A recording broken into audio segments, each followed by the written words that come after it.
అమ్మయ్య ఇక యాలకి వచ్చేసిన అబ్బా బయట బగ్గ వాన కొడుతుంది అందుకే ఛత్రి పట్టుకొని వచ్చిన చూస్తారు కదా మీరు కూడా ఇక ఈయన కూడా పడుతుందా ఏంది అని అనిపించింది అవును కానీ మనం నమస్తే పెట్టుకోవాలి కదా ముచ్చట్లు షురు చేసుకోనికి చలో అందరికీ నమస్తే ఇక ఈశ్వరప్ప హోమియో క్లినిక్ సమర్పించు ధూమ్ దా ముచ్చట్లు ఇక షురు అవుగాని మీకెళ్ళి వానలు ఎట్లున్నాయోలా హైదరాబాదులను అయితే రికామ్ లేకుండా కొడుతూనే ఉన్నది కాదు అందుకే ఇగో శత్రు కూడా దగ్గర పెట్టుకున్నా ఇక రేపో మాపో వానకోటు కూడా కొనుక్కోవాలి ఇక నేను ఇక చేతుల శత్రున్నా కూడా ఇలా జరంత దాడిసిన ఇక ఇటు దిక్కైతే మస్తు వానలు కురుతున్నాయి ఇక ఊర్లలో కూడా మస్తు కురుతున్నాయి అట కదా అవునా ఇక అటుకెళ్ళి ప్రాజెక్టులు గీజెక్టులు కూడా రెండిపోయినాయి అట ఇక ఈ వాన ముచ్చట్నే చూసి అట్లట్లా ప్రాజెక్టుల పొంట జలపాతాల పొంట పోయి ఇలా అయితే ఓ 2 ఫోటోలు దిగి మళ్ళీ ఇడికేద్దాం ఇక నేను ఛత్రి బంద్ చేస్తా ఇక మీరైతే ముచ్చట చూడుర్రి వానదేవుడు శిగ మూగినట్టే ఎత్తాడు కదా ఇన్నొద్దుల సంద అయితే కానరాలే ఇక ఈ వారం రోజుల సంది రికా లేకుంటే దంచుతూనే ఉన్నాడు సూర్యుడు అయితే పత్తకు లేకుండానే పోయిండోల్లా హైదరాబాదులంతా ముసురే చిన్నపాటి వానకే పట్నం ఎట్లా ఆగమాగమైందో మొన్ననే చెప్తే కదా ఇక రోజంతా కొడితే ఇంకెట్లుండాలి ఇళ్లకు నీళ్ళు వచ్చినాయి రోడ్లు షెర్ల లెక్క మారిపోయినాయి గంటల కమానం ట్రాఫిక్ జాము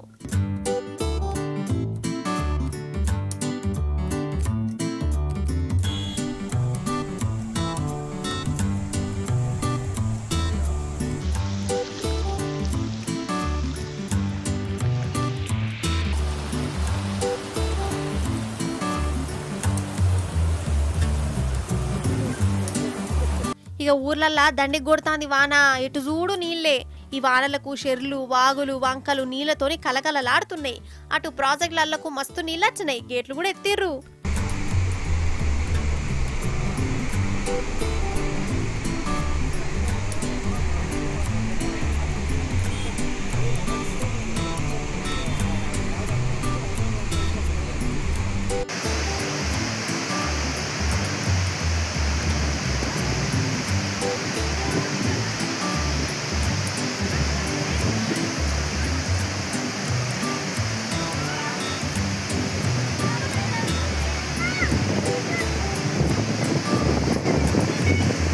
ఇక ఈ వానలకు మన జలపాతాల అందాలను చూసేదందుకు 2 కళ్ళు జాల్తనే జాలయోల్లా అగో ములుగు జిల్లాల బొగత జలపాతం చూడు నాకైతే నయగర జలపాతం లెక్కనే కొడుతుంది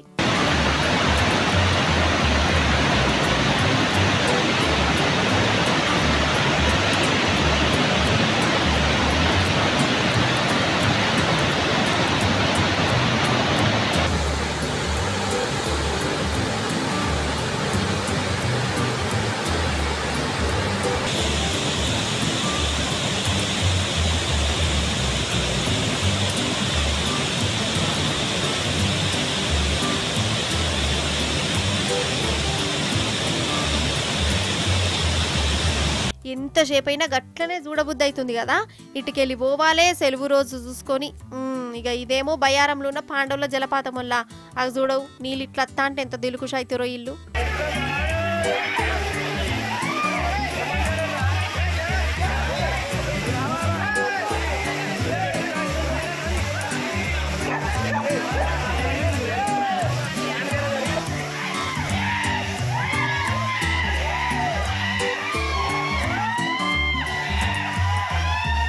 ఈ ఊరు ఆ ఊరని కాదు రాష్ట్రం అంతటా వానలు గుర్తునే ఉన్నాయి ఇంకో 2-3 వద్దులు పెద్ద వానలు కూడా ఉంటాయి అట్నోళ్ళ ముందే చెప్తున్నా మళ్ళీ చెప్పలేనద్దు నన్ను అయితే నాకు ఒక కారట్ వచ్చింది కాదు కారటు ఇగో గిదే మీ అందరికి చదివినిపిస్తా ఇగో కింద సంతకం కూడా ఉన్నదల్లా ఇగో చదువురా మరి సరే నేను చదువుతా మీరు నుండ్రి ఇక ఏమున్నదంటిల్లా ధూమ్దా ముచ్చట్లు చెప్పే పెద్దక్క నువ్వు ముచ్చట్లు చాలా మంచిగా చెప్తున్నావు ఈ ఏడాది ఆస్కార్ అవార్డు వీకే ఇస్తున్నావు అవ్వా పనిలో పని నోబెల్ ప్రైజ్ కూడా ఇస్తున్నాం ఇంకేమున్నది ఇంగ్లీష్లో లైఫ్ టైం అచీవ్మెంట్ కూడా ఆ అవార్డు గిట్లా నీకే ఇస్తాం ఇట్లు Oscar committee Nobel committee life time award committee అరే అగోగో సంతకాలు కూడా ఉన్నాయో ఇలా అమ్మో దూరంకెళ్ళి చూడరు మీరు కనిపిస్తానయా అగో మా కెమెరామాన్ అన్న ఎందుకో నవ్వుతాడు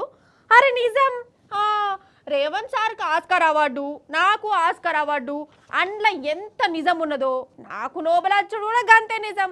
పారి ఈ ఆస్కార్ కథ ఏంది, నోబెల్ ముచ్చటేంది, లైఫ్ టైం అచీవ్మెంట్ సంగతి ఏంది, కుల్లా అరుచుకుందాం నడువురి.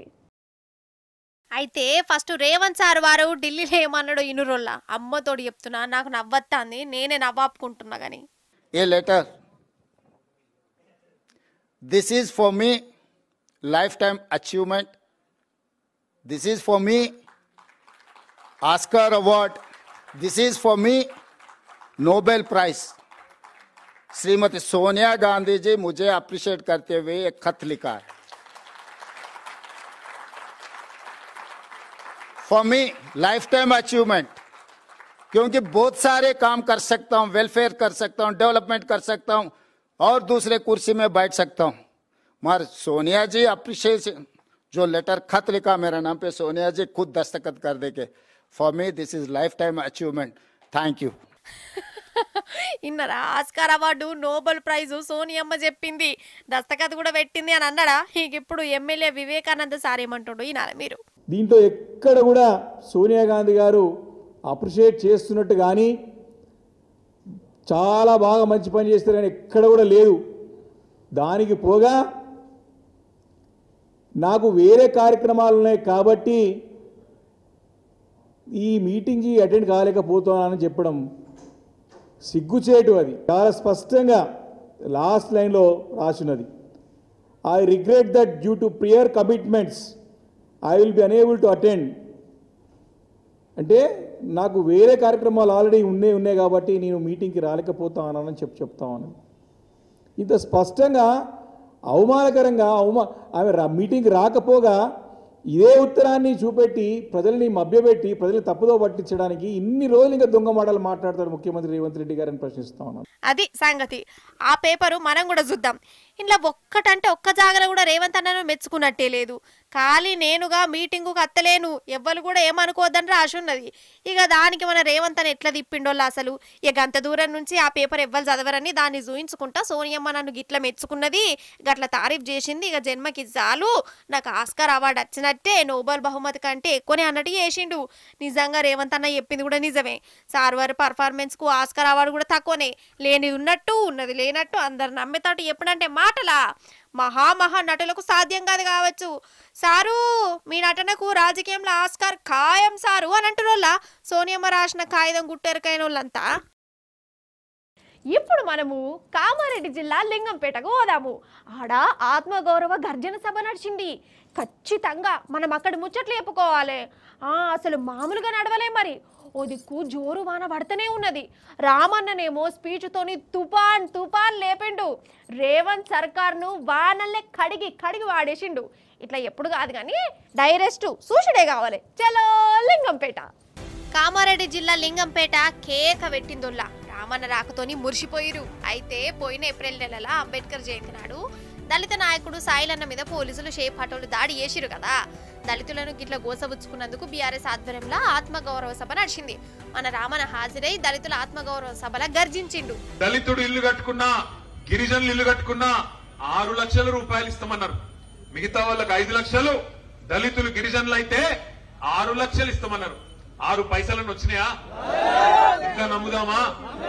ఎంత సిగ్గులేని ప్రభుత్వం ఇది అంటే. ఏది ఏకైక రైతు బందేసి 2 సార్లు ఎగ్గొట్టి, ఇప్పుడు ఎలక్షన్లు వచ్చినాయి కాబట్టి, ఓట్లు వచ్చినాయి కాబట్టి, ఇప్పుడు డబ్బలలో మళ్ళా ఓట్లు వేసేది ఉన్నది కాబట్టి రైతు బంద్ వేసి ఇక చేసుకోపోయి సంబరాలు అంటున్నాడు. కాంగ్రెస్ మేనిఫెస్టోనే ఈ శతాబ్దపు అతిపెద్ద మోసం. అది అభయ హస్తం అనే మేనిఫెస్టో ఈ శతాబ్దపు అతిపెద్ద మోసం. ఈ ముఖ్యమంత్రిలో ఒక అపరిచితుడు ఉన్నాడు లోపల.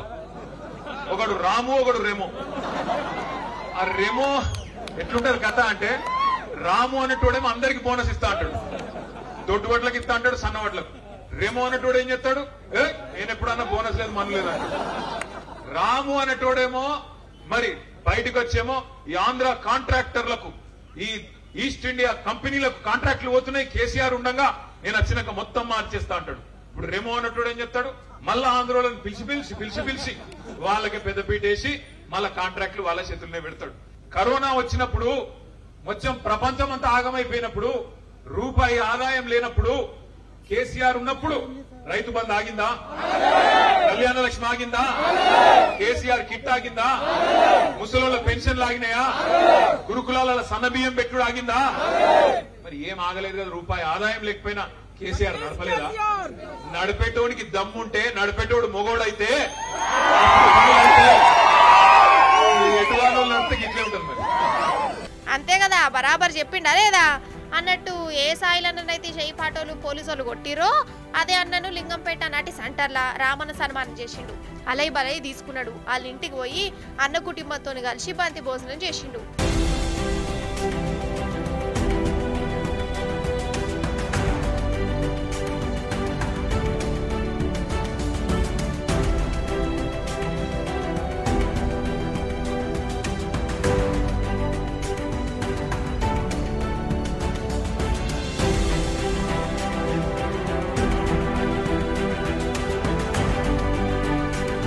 అన్నట్టు మన దేశపతి శ్రీనివాస్ సార్ కూడా స్పీచ్ తో దుమ్మి రేపిండు. ఇన్ని రోజుల జరసేపు రేవంత్ రెడ్డి ఆయన మాట్లాడుతున్న మాట ఇండియాలో గొప్పతనం నిలవాలంటేనట తెలంగాణలో ఉన్న జనాల బట్టలు కూడా తీసుకొట్టాలట.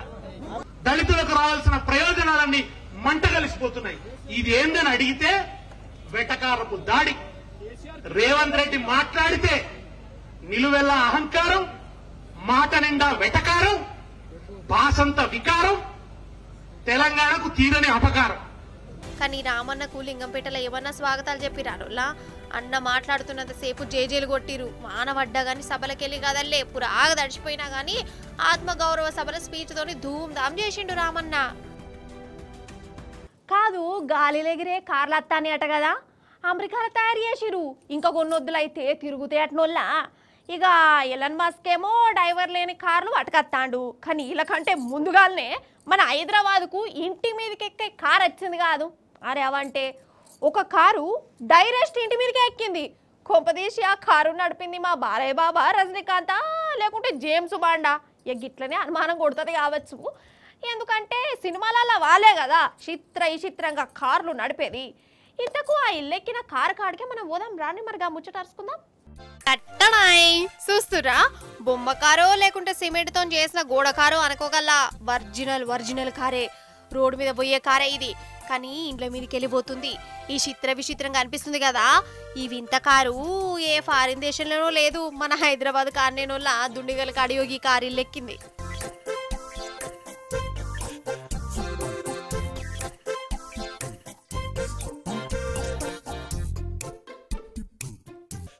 అయితే ఈ కారు దూలే డ్రైవర్ కు కన్నట్టుకున్నదట. తోలుకుంటనే నిద్రలకు పోయిండు.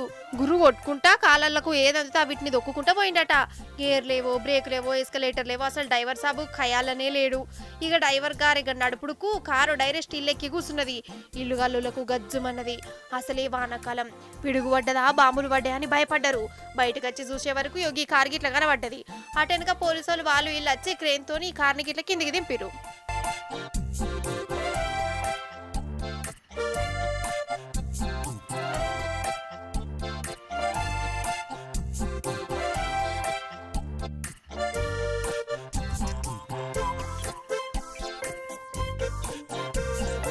కాదు, నిజంగా డ్రైవర్ సాబ్కు నిద్ర లేక కన్నంటుకున్నదా, లేకుంటే గొత్తు తడుపుకుందామని తడుపుకొని మత్తులకు పోయిందా, నిజంగా నిద్ర మత్తుతోనే కారు ఇంటి మీదకి ఎక్కిందా, లేకుంటే మందు మత్తే పట్టుకపోయిందా? నేనేం చెప్పా, మీరే చెప్పురోలా. చూసినావా, మొత్తానికి కార్లు ఇండ్లు కూడా ఎక్కుతాయి అన్నట్టు. భలే డ్రైవర్ పోర్రి.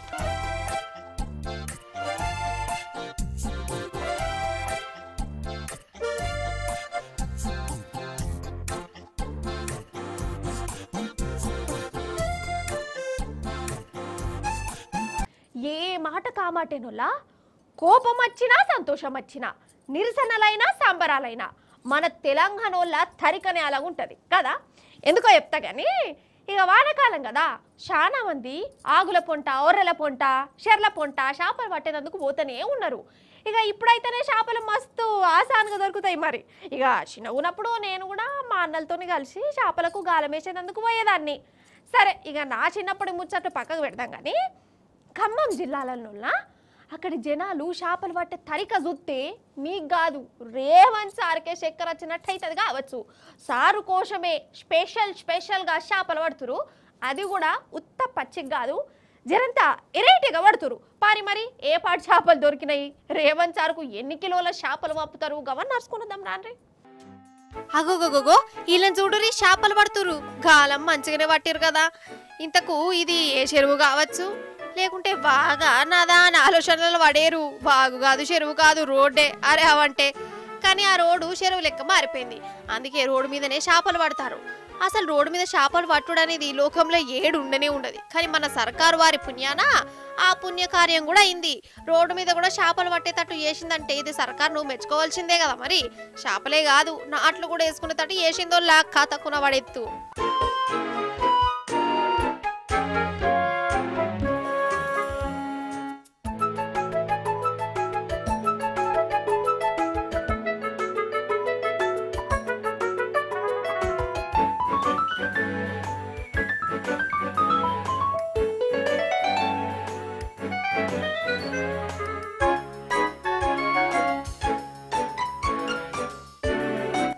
ఖమ్మం జిల్లా వైరా దగ్గరున్న తిమ్మరావుపేట మద్దులపేరి రోడ్డులో ఇది ఈ రోడ్డు ఖరాబ్ అయిపోయింది ఏడ చూడు బొందలే రోడ్డు సక్కవ చేయురి సార్లు అని లీడర్లకు సర్కారోళ్లకు చెప్పుకొని తిరిగినా ఫాయిదా లేకుండే అందుకే ఈ రోడ్డు అవతారం ఎట్టున్నదో రేవంత్ సార్కే ఎరక కావాలని ఇట్లా చేపలు పట్టిరోళ్ళ దొరికిన చేపలు రేవంత్ సార్ అడ్రస్ కనుక్కొని సార్కే పంపుతారట ఇక నన్న రోడ్డు ఎత్తరేమో అని ఆశ అన్నట్టు ఇక జత్యాల జిల్లాలో కూడా చూడిరు రోడ్ల మీదనే నాట్లు ఎత్తాండ్లిగా రోడ్ల అవతారం ఎట్లున్నదో చెప్పవలసిన అవసరం కూడా లేకుండా డైరెక్ట్ గిట్ల నిరసనలకు దిగిర్రు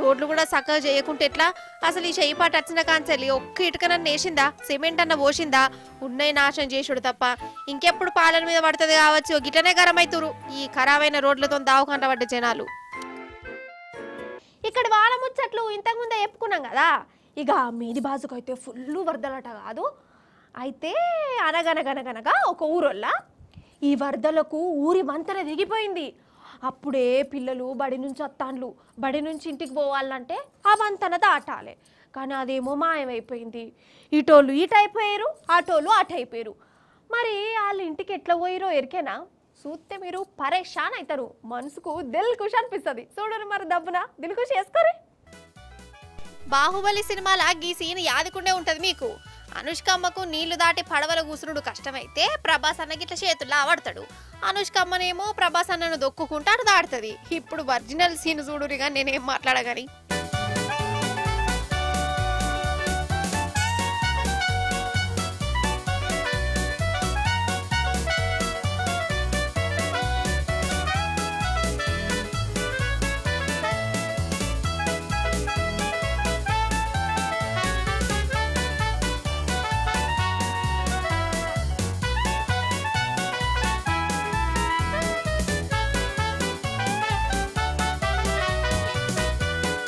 వరెవ్వా ఇగో ఇది కదా అసలైన సాహసం అంటే వీళ్ళు కదా అసలైన బాహుబలులు పిల్లల పానాల కోసం వీళ్ళ పానం అడ్డం పెట్టిర్రు మనుషులే వంతెన లెక్క మారిపోయారు పంజాబ్ లో ఫుల్ వానోల్లా అయితే ఒక ఊర్లే వంతెన దిగిపోయింది ఖతం ఇటోళ్ళు ఇటైరు అటోళ్ళు అటైరు ఈ పిల్లలందరూ ఇంటికి పోవాలి మొత్తం 35 మంది ఇరుకపోయినరు అన్నట్టు ఇక ఇదే ఊర్లో ఉండే 2 సింగన్నలు రంగంలాగా దిగిర్రు గిట్ల నీళ్ళ వంతెన లెక్క మారి వాళ్ళ మీదకెళ్ళి రోడ్డు దాటిచ్చిర్రు చిన్నోళ్లే కాదు పెద్దోళ్ళు కూడా ఉన్నారోళ్ళా నిజంగా గ్రేట్ కదా మరి శబాష్ అనుర్రి పంజాబ్ బాహుబలుల్ని చూసి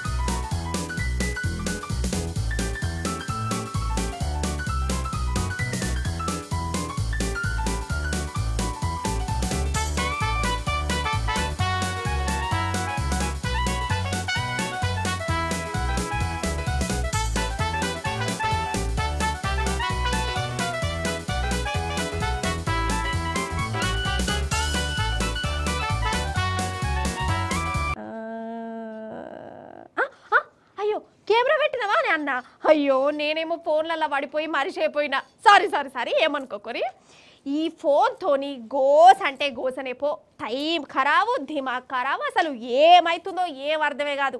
అయితే గిట్టనే ఫోన్లలో చాలా మంది మునిగిపోతుంటారు కదా, వాళ్ళకయాల వాళ్ళు ఉంటారు. దునియాను అసలు పట్టించుకోరు.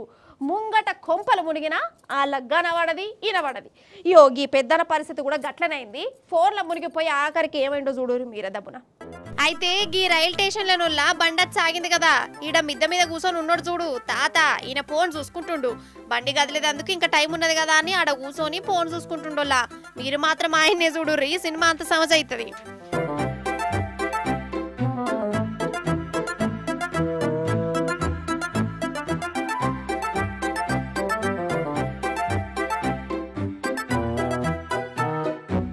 అది సంగతి చూసినవా, ఫోన్లో మునిగిపోయిండు. బండి ఉన్నదా పోతుందా కూడా ఏర్పల్ల పెద్ద మనిషికి. ఇక బండి స్పీడ్గా పోతుంటే వామ్మో అనుకుంటే దాని ఎంబడి ఉరికిండు. అవసరం అట్లా ఉరుకుడు. అగో ఎక్కనే ఎక్కుతుండు. అబ్బారే బిడ్డ ఇల్లెలు కాబడ్డాడు కదా.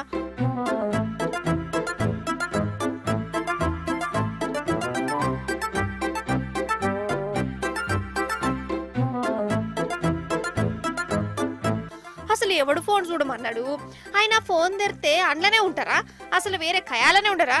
ఈయననే కాదోళ్ళ, ఈ జమాన్లో చాలా మంది గిట్లనే ఉన్నారు. ఫోన్ ఉంటే చాలు లోకవేటన్నా పోని, ఇల్లు గాలిపోని, భూకంపం రాని, వాళ్ళు మాత్రం తలకాయ అండ్లనే పెడతారు. మరి ఫోన్లకు అంతగానం ఏమున్నదో ఏం పాడో నాకు తెలియదు, అర్థం కాదు.